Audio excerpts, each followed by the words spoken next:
یہ جو لوگ بیٹھ کر نفل نماز پڑھتے ہیں یہ کیا صحیح؟ بیٹھ کر نماز پڑھنا اس آدمی کے لیے جائز ہے جو کھڑے ہو کر کے نماز نہیں پڑھ سکتا، معذور ہے۔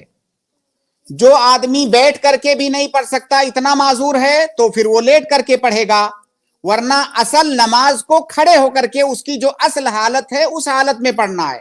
کھڑے ہونا ہے، رکوع کرنا ہے، سجدہ کرنا ہے، آپ کو معلوم ہے نماز کیسے ہوتی ہے۔ تو اصل یہی ہے کہ اگر آپ کی استطاعت ہے تو آپ کو ویسے ہی پڑھنا ہے جیسے نماز کی جو اصل حالت ہے۔ جتنی استطاعت آپ کی نہیں ہے اس میں آپ معذور ہیں۔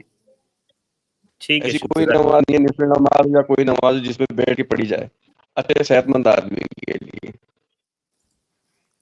کوئی صحت مند آدمی اگر فرض نماز بیٹھ کے پڑھ رہا ہے تو اس کی نماز صحیح نہیں ہے۔ نماز میں قیام یہ رکن ہے، اگر فرض نماز کو بیٹھ کر کے پڑھ رہا ہے تو اس کی نماز ہی صحیح نہیں ہے۔ البتہ اگر نفل نماز کو کوئی صحت مند آدمی بیٹھ کر کے پڑھ رہا ہے تو نفل نماز کو بیٹھ کر کے آپ پڑھ سکتے ہیں، لیکن ایک اللہ کے نبی صلی اللہ علیہ وسلم کی حدیث ہے، غالباً صحیح مسلم کی روایت ہے کہ اگر کوئی بیٹھ کر کے نفل نماز پڑھتا ہے تو اس کو کھڑے ہونے والے کے مقابلے میں آدھا ثواب ملے گا۔